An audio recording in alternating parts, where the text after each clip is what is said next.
Selamat sore, kembali lagi bersama saya Muhammad Reza Ilham Taufani, CNBC Indonesia Research. Sore hari ini kita akan membahas sebuah emiten yang bergerak cukup menarik. Semua orang pasti sudah tahu emiten ini bergerak memiliki film yang berjudul Kuntilanak. Penonton juga pasti mengerti film tersebut sehingga akan menarik untuk berinvestasi di saham tersebut ketika kita semakin memahami oleh produk-produknya. Langsung saja kita dalami dari bisnis dari emiten yang bergerak di industri film dan memiliki nama PT Tripar Multivision atau dengan kode emiten saham RAM RAM. Ya, jadi kita ketahui bahwa emiten RAM atau Multivision Plus ini baru saja melantai di Bursa Efek Indonesia beberapa bulan yang lalu dan emiten ini berhasil meningkatkan harga sahamnya hingga 136% pada perdagangan sejak dia melantai di bursa. Namun memang kita ketahui pada sore hari ini perdagangan saham RAM cukup terkoreksi hingga 6%. Apakah ini menjadi kesempatan untuk investor untuk mengoleksi saham RAM? Mari kita saksikan penjelasan lebih dalamnya terkait emiten RAM dalam slide berikut ini. Ya, kalau kita simpulkan sebelumnya, sebenarnya emiten RAM memiliki beberapa divisi atau segmen bisnis, diantaranya adalah produksi film, produksi sinetron, kemudian produksi web series dan juga distribusi film. Dan film berikut adalah film-film yang dimiliki oleh emiten RAM. Selain itu, emiten ini juga menjalankan distribusi film hingga sampai ke end customer atau melalui dengan penayangan di bioskop-bioskop. Nah, dengan penayangan tersebut sehingga terdapat beberapa segmen-segmen pendapatan dari perseroan yang akan dijelaskan lebih dalam slide-slide selanjutnya. Ya, mari kita lanjutkan.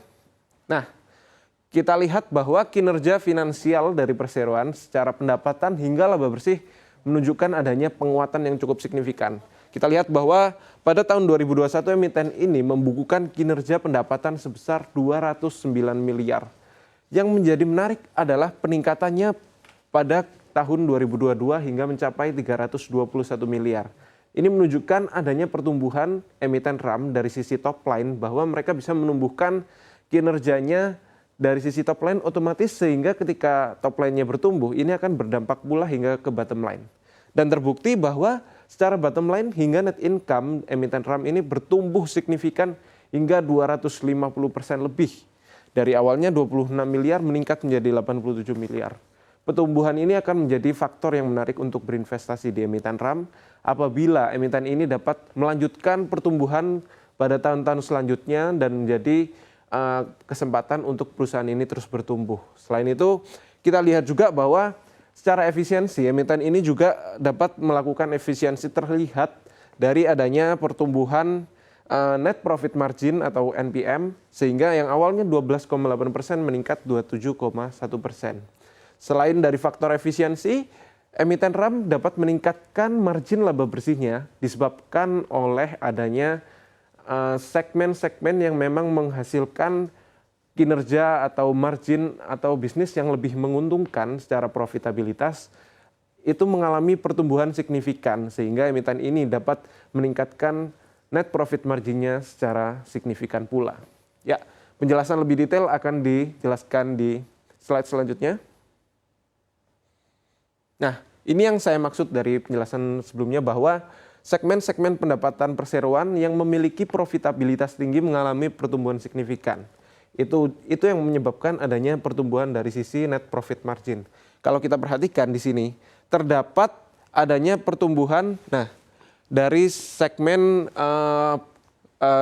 segmen yang berwarna oranye yaitu segmen digital dari produksi film secara digital. Secara pendapatan mengalami pertumbuhan yang awalnya 9 miliar bertumbuh menjadi 23 miliar. Nah, segmen ini memiliki profitabilitas hingga 90% sehingga atau gross profit marginnya 90%. Sehingga kalau kita lihat secara laba segmen pada tahun 2021 yang awalnya 9 miliar bertumbuh hingga 22 miliar. Nah, kalau kita lihat ini menunjukkan bahwa emiten ini memiliki segmen pendapatan yang sudah mencapai top 3-nya sehingga apabila perusahaan dapat menumbuhkan seperti kinerjanya pada tahun 2021 ke 2022 pada segmen digital ini akan menjadi peluang yang cukup menarik untuk emiten RAM meningkatkan kinerjanya pada waktu mendatang. Selain itu, tidak hanya dari sisi digital, emiten ini juga meningkatkan pendapatannya dari seluruh segmen hingga laba segmen atau laba kotor dari setiap segmennya itu mengalami lonjakan pula. Sehingga ini yang menyebabkan faktor yang sudah seperti saya jelaskan sebelumnya bahwa efisiensi dan juga pertumbuhan dari setiap segmen yang memiliki profitabilitas lebih tinggi menyebabkan net profit margin atau margin laba bersih dari emiten RAM mengalami pertumbuhan yang cukup signifikan. Ya, kita lanjutkan. Nah, kita akan membandingkan secara valuasi antara emiten RAM dan juga emiten yang bergerak di industri yang cukup sama, yaitu film atau MD Pictures. Nah, kita lihat secara market cap, terlihat adanya selisih yang cukup signifikan antara emiten RAM dan juga emiten film. Emiten RAM memiliki market cap berada di 3,8 triliun, sedangkan emiten film jauh di atasnya berada di 29,6 triliun. Kalau kita lihat secara aset, kedua emiten ini tidak memiliki perbedaan yang cukup signifikan. RAM berada di 1,1 T, sedangkan film berada di 1,6 T. Begitu juga dengan modal yang berada di 912 miliar dan 1,5 triliun. Kemudian secara utang pun demikian. Emiten RAM memiliki utang 191 miliar, sedangkan film apabila dibandingkan dengan modalnya, ini cukup masih mampu mengendalikan utangnya secara baik. Kemudian secara laba pun tidak memiliki selisih yang cukup signifikan apabila kita membandingkan dengan market cap-nya. Laba dari RAM berada di 87,2, sedangkan film berada di 160 juta pada kuartal secara tahun 2022, 160 miliar atau 2 kali lipatnya. Namun sehingga berdasarkan perhitungan tersebut kita dapat melihat valuasi secara metrik keuangan. Kita lihat bahwa PI rasio RAM berada di 43, sedangkan PI rasio dari film berada di 185. Ini menunjukkan adanya selisih yang cukup signifikan antara kedua emiten tersebut. Namun kita lihat bahwa PI rasio dari film dapat mencapai hingga 185 disebabkan oleh adanya penurunan laba bersih kuartal pertama 2023 dari emiten film. Oleh sebab itu kita harus melihat dari sisi lain bahwa emiten ini juga terlihat mahal bahkan dari segi price to book value atau harga sahamnya yang dibandingkan dengan asetnya atau modalnya.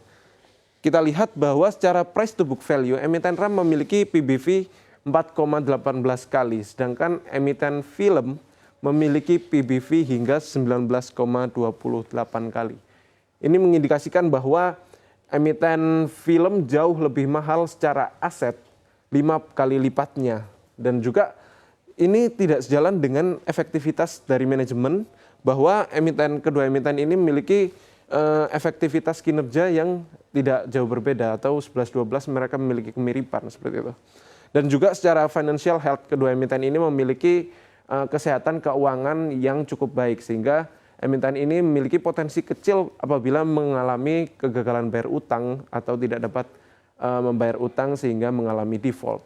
Sehingga melihat dari faktor-faktor tersebut kita dapat melihat bahwa terdapat selisih yang signifikan secara harga saham. Kita lihat bahwa market cap-nya film berada jauh lebih besar dibandingkan dengan RAM. Dan juga ini mengindikasikan bahwa secara peers kita lihat dengan kompetitornya, emiten RAM cukup undervalue apabila dibandingkan dengan emiten film atau emiten MD Picture. Kita lanjutkan ke prospek bisnis dari perseroan. Ya, kita lihat bahwa terdapat beberapa faktor yang menjadikan saham RAM ini akan menjadi semakin menarik untuk beberapa kuartal dan tahun ke depan. Kita ketahui bersama bahwa baru saja Presiden Joko Widodo mengumumkan bahwa pandemi sudah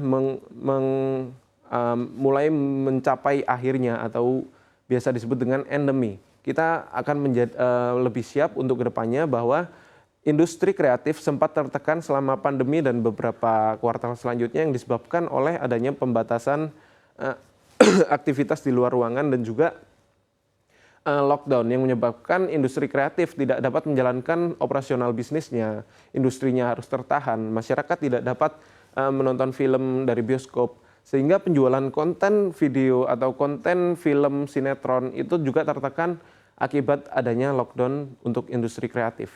Namun baru-baru ini pengumuman bahwa industri kreatif sudah mulai dibuka dan endemi, sehingga ini berpotensi untuk industri film, industri kreatif dapat kembali beraktivitas normal dan juga masyarakat dapat kembali menonton film kesayangannya di bioskop favoritnya, sehingga kita melihat adanya potensi tersebut yang pertama. Kemudian kita lihat juga bahwa di Indonesia sendiri ini memiliki peringkat ketiga dari sisi subsektor kreatif, diantaranya kuliner, fashion, dan kriya. Itu posisi Indonesia ketiga berada di bawah Amerika Serikat dengan industri kreatifnya yang disokong oleh Hollywood dan juga Korea Selatan yang disokong oleh K-pop dan juga drama Korea. Sedangkan Indonesia yang berada di posisi ketiga di dunia ini akan menjadi potensi untuk industri film untuk semakin bertumbuh di tengah persaingan ekspor impor dari komoditas kreatif di dunia saat ini. Ini akan menjadi peluang untuk RAM semakin meningkatkan penjualannya tidak hanya di pasar domestik, bahkan bisa menjualnya hingga pasar internasional.